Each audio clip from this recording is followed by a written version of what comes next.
ನೀವೇನು ನಮ್ಮ ಚಾನಲ್ಸ್ಗೆ ಸಬ್ಸ್ಕ್ರೈಬ್ ಆಗಿಲ್ಲ ಅಂದರೆ ಈ ಕೂಡಲೇ ಸಬ್ಸ್ಕ್ರೈಬ್ ಬಟನನ್ನು ಒತ್ತಿ, ಹಾಗೆ ಪಕ್ಕದಲ್ಲಿರೋ ಬೆಲ್ ಐಕಾನ್ನ ಕ್ಲಿಕ್ ಮಾಡಿ. ಫಸ್ಟ್ ಕಾರ್ಡ್ ನನಗೆ 5 ಆಫ್ ಸಾರ್ಟ್ಸ್ ಬಂದಿದೆ. 5 of swords it self is A fighting card ಅಂತ ಹೇಳ್ತೀವಿ. ಸೊ ತುಂಬ ಜಗಳ, ತುಂಬ ಆರ್ಗ್ಯುಮೆಂಟ್, ಸೋ ಮಚ್ ಫೈಟಿಂಗ್ ಅಂತ ಕಾರ್ಡ್ ಹೇಳುತ್ತೆ.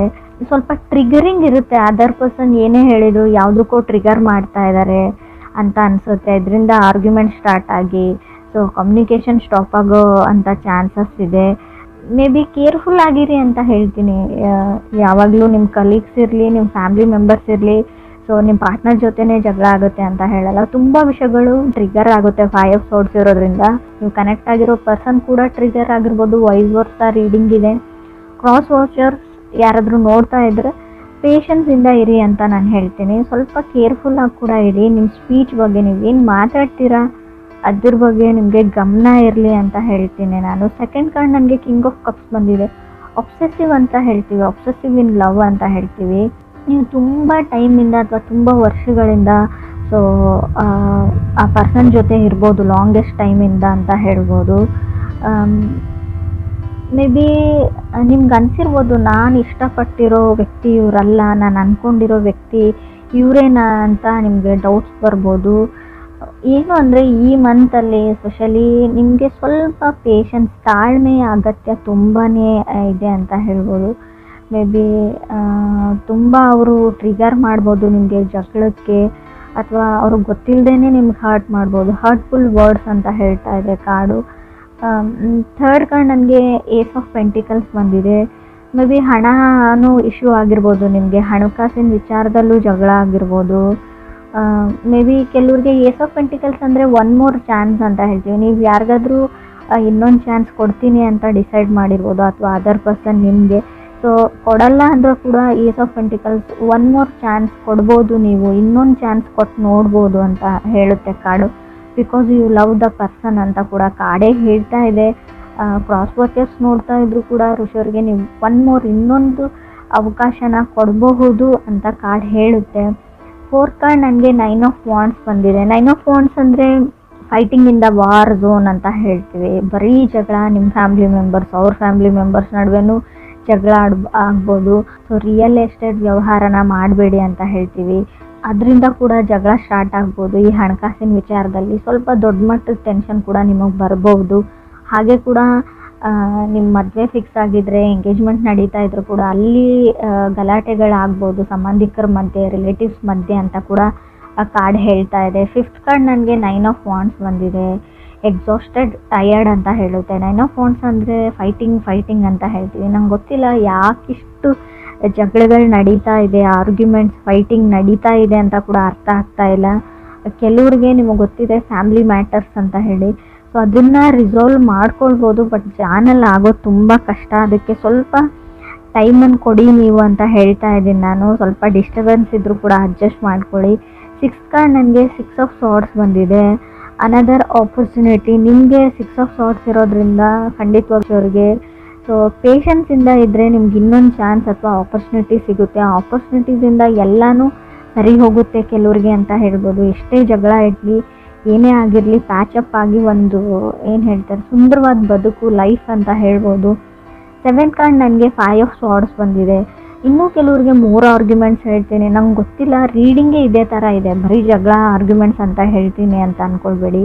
Fighting for a wrong reason ಅಂತ ಹೇಳುತ್ತೆ. ನೀವು ಅಥವಾ ಅದರ್ ಪರ್ಸನ್ನು ಒಂದು ತಪ್ಪಾದ ಕಾರಣಕ್ಕೆ ನೀವು ಜಗಳ ಆಡ್ತಾ ಇದ್ದೀರಾ.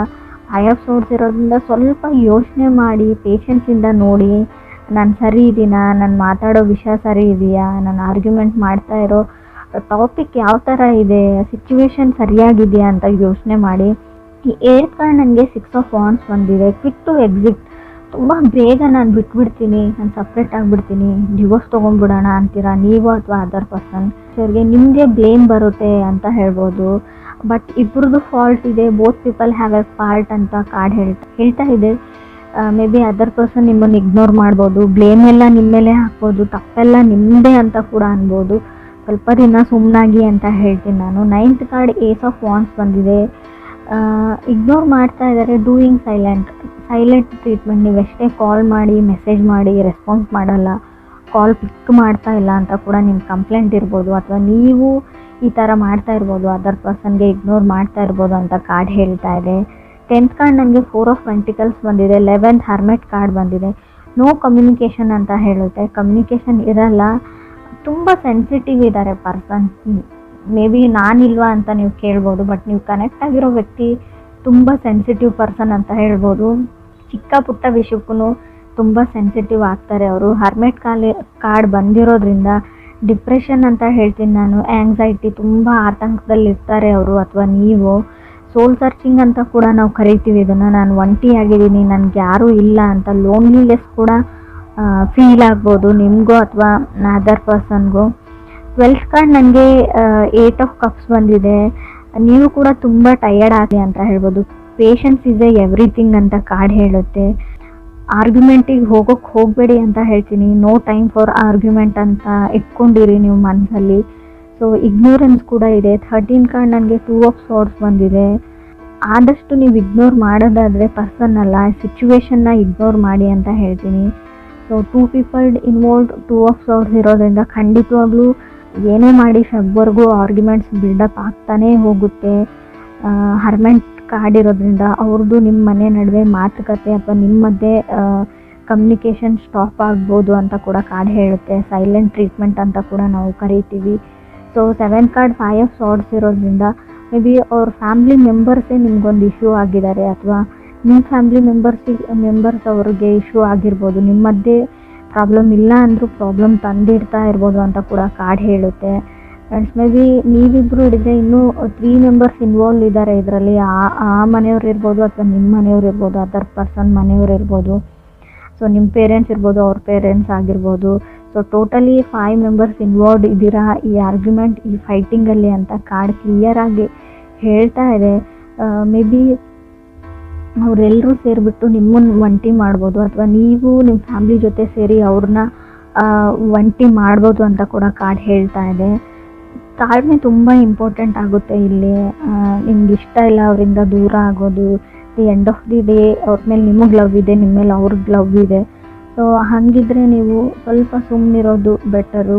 ಯಾರದೇ ಸಜೆಷನ್ನ ತೊಗೊಳಕ್ಕೆ ಹೋಗಬೇಡಿ ಅಂತ ಕೂಡ ನಾನು ಹೇಳ್ತೀನಿ. ರಾಂಗ್ ಸಜೆಷನ್ಸ್ ಕೊಡ್ತಾರೆ ಅವರು.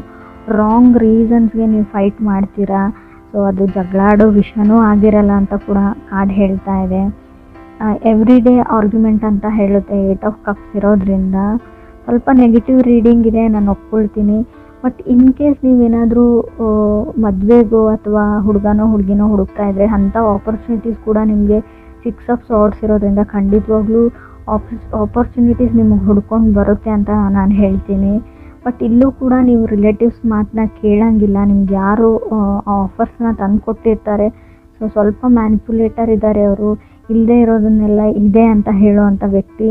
ನೀವು ಕರೆಕ್ಟಾಗಿ ವಿಚಾರಿಸಿಬಿಟ್ಟು ಮುಂದೆ ಸ್ಟೆಪ್ ತೊಗೊಳ್ಳೋದು ಒಳ್ಳೆಯದು ಅಂತ ಕಾರ್ಡ್ ಹೇಳ್ತಾ ಇದೆ.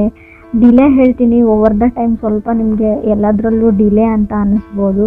ಸೊ ಅದು ಒಳ್ಳೆಯದೇ ಅಂತ ಹೇಳ್ತೀನಿ. ಯಾವುದೇ ಸಡನ್ ಡಿಸಿಷನ್ನ ಅಥವಾ ಬಿಗ್ ಡಿಸಿಷನ್ನ ಈ ಮಂತಲ್ಲಿ ಮಾಡಬೇಡಿ ಖಂಡಿತವಾಗ್ಲೂ ಅಂತ ಕಾರ್ಡ್ ಹೇಳ್ತಾ ಇದೆ. 9 ಆಫ್ ವಾಂಡ್ಸ್ ಇರೋದ್ರಿಂದ ಸ್ವಲ್ಪ ಟಯರ್ಡ್ ಆಗಿರ್ತೀರ. ಆದಷ್ಟು ಗುಡ್ ಸ್ಲೀಪ್ನ ತೊಗೊಳಕ್ಕೆ ಟ್ರೈ ಮಾಡಿ, ಚೆನ್ನಾಗಿ ನಿದ್ದೆ ಮಾಡೋಕ್ಕೆ ಟ್ರೈ ಮಾಡಿ ಅಂತ ಹೇಳ್ತೀನಿ. ರಿಯಲ್ ಎಸ್ಟೇಟ್ ವ್ಯವಹಾರನ ಮಾಡೋಕ್ಕೆ ಹೋಗಬೇಡಿ. ಏನಾದರೂ ಬೈ ಮಾಡ್ತೀನಿ ಹೊಸ ವಸ್ತುಗಳಂದ್ರೆ ಅದನ್ನು ಕೂಡ ಸ್ವಲ್ಪ ಪಾಸಲ್ಲಿ ಇಡಿ. ಎಲ್ಲನೂ 1 ಸ್ಟೆಪ್ ಬ್ಯಾಕ್ ಅಂತ ಹೇಳ್ತೀವಿ, ಸ್ಟೆಪ್ ಬ್ಯಾಕ್ ಆಗಿ ಅಂತ ಹೇಳ್ತೀನಿ ನಾನು. ಸೊ ಸ್ವಲ್ಪ ನಿಮಗೆ ನೀವು ಟೈಮ್ ಕೊಟ್ಕೊಳ್ಳಿ ಅಂತ ಕೂಡ ಕಾರ್ಡ್ ಹೇಳ್ತಾ ಇದೆ.